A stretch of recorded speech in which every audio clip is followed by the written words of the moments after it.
സമീപകാലത്ത് ഈ പ്രിയാമ്പിളിൽ പറയുന്ന ഇതിൻ്റെ അന്തസത്തയായ സോഷ്യലിസ്റ്റ് സെക്യുലർ എന്ന് പറയുന്ന ആശയത്തെ അത് ചോദ്യം ചെയ്തുകൊണ്ട് അത് ഈ രാജ്യത്തിൻ്റെ അന്തസത്തക്ക് യോജിച്ചതല്ല, അത് ഭരണഘടനയിൽ നിന്ന് മാറ്റണം എന്ന് ഏതാനും ആളുകൾ കോടതിയിൽ ആവശ്യപ്പെട്ടപ്പോൾ അതാണ് ഇന്ത്യൻ ഭരണഘടനയുടെ അന്തസത്ത എന്നുറക്കെ പ്രഖ്യാപിച്ചുകൊണ്ട് ഒരിക്കലും ആ ഒരു കേസ് ഇവിടെ എടുക്കാൻ സാധിക്കുകയില്ല എന്ന് ഇന്ത്യൻ സുപ്രീം കോടതി ഇന്നലെയാണ് വിധി പുറപ്പെടുവിച്ചത് എന്നുള്ള ഒരു പ്രത്യേകതയും നമ്മുടെ ഇന്നത്തെ ഈ ദിവസത്തിനുണ്ട്.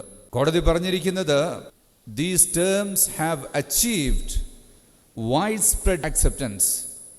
ഈ പ്രയോഗങ്ങൾക്ക് വിശാലമായ അംഗീകാരമുണ്ട്.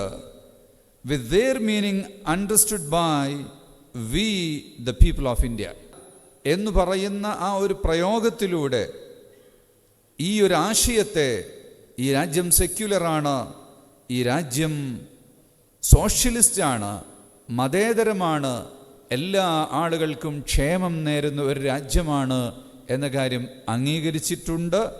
വിത്തൗട്ട് എനി സാംബ്ലൻസ് ഓഫ് ഡൗട്ട്, സംശയത്തിൻ്റെ ഒരു കണിക പോലും ഇല്ലാത്ത രീതിയിൽ അംഗീകരിച്ചിട്ടുണ്ട് എന്നാണ് കോടതി പറഞ്ഞിട്ടുള്ളത്.